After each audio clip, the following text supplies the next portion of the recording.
ഇന്ന് നമ്മൾ ഉണ്ടാക്കാൻ പോകുന്നത് ഒരു മുട്ടച്ചോറിൻ്റെ റെസിപ്പിയാണ്. ഇത് നമുക്ക് ചോറ് വെച്ചോ ബിരിയാണി റൈസ് വെച്ചിട്ടോ ഉണ്ടാക്കാവുന്നതാണ്. ഇതിനാവശ്യമായുള്ള സാധനങ്ങൾ: ഒരു നല്ല പഴുത്ത 2 തക്കാളി, 4 പച്ചമുളക്, ഇഞ്ചി വെളുത്തുള്ളി പേസ്റ്റ്, കറിവേപ്പില, 4 മുട്ട, 2 മീഡിയം സൈസ് സവാള ചെറുതായിട്ട് അരിഞ്ഞത് എന്നിവയാണ് വേണ്ടത്.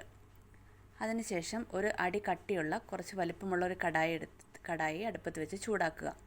അത് ചൂടായി കഴിഞ്ഞ് കഴിയുമ്പോൾ നമുക്കതിലോട്ട് ഇതുണ്ടാക്കാൻ ആവശ്യമായിട്ടുള്ള ഓയിൽ ഒഴിച്ചു കൊടുക്കുക. വെളിച്ചെണ്ണയോ മറ്റേതെങ്കിലും ഓയിലോ ആകാം. അത് എണ്ണ നന്നായിട്ട് ചൂടായി കഴിഞ്ഞ് കഴിയുമ്പോൾ നമ്മൾ അരിഞ്ഞു മാറ്റി വെച്ചിരിക്കുന്ന ഇഞ്ചി വെളുത്തുള്ളി പേസ്റ്റ്,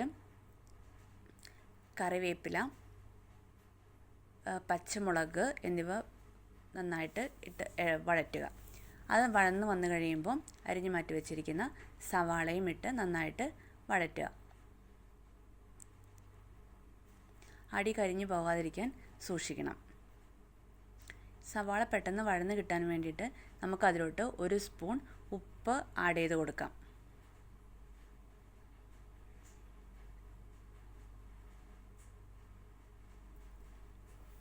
പെട്ടെന്ന് വഴന്ന് കിട്ടാൻ വേണ്ടി നമുക്കിത് അടച്ച് വെച്ച് വേവിക്കാം.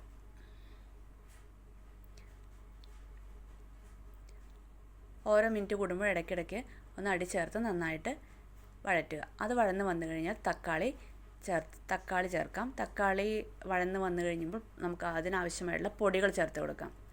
1/2 സ്പൂൺ മഞ്ഞൾപ്പൊടി, 1/2 സ്പൂൺ മുളക് പൊടി, നമുക്ക് ആവശ്യമായ എരിവിനനുസരിച്ചുള്ള മുളക് പൊടി ചേർക്കണം.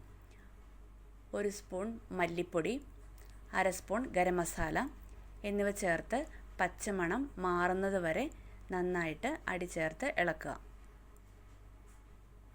അതിൻ്റെ പച്ചമണം മാറിക്കഴിഞ്ഞ് കഴിയുമ്പോൾ നമ്മൾ മാറ്റി വെച്ചിരിക്കുന്ന 4 മുട്ട അതിലോട്ട് പൊട്ടിച്ചൊഴിക്കുക. അതിനുശേഷം കൈ വിടാതെ നന്നായിട്ട് ചേർത്ത് ഇതേപോലെ ഇളക്കിയെടുക്കുക. അതിനുശേഷം നമുക്കതിനാവശ്യമായിട്ടുള്ള ചോറ് തയ്യാറാക്കാം. ചോറ് ബിരിയാണി അരിയോ സാധാരണ ചോറോ ഉപയോഗിക്കാം. അതിനുശേഷം ആ ചോറ് വേവിച്ച് വെച്ചിരിക്കുന്ന ചോറ് ഇതിൻ്റെ മുകളിലോട്ട് ചേർത്ത്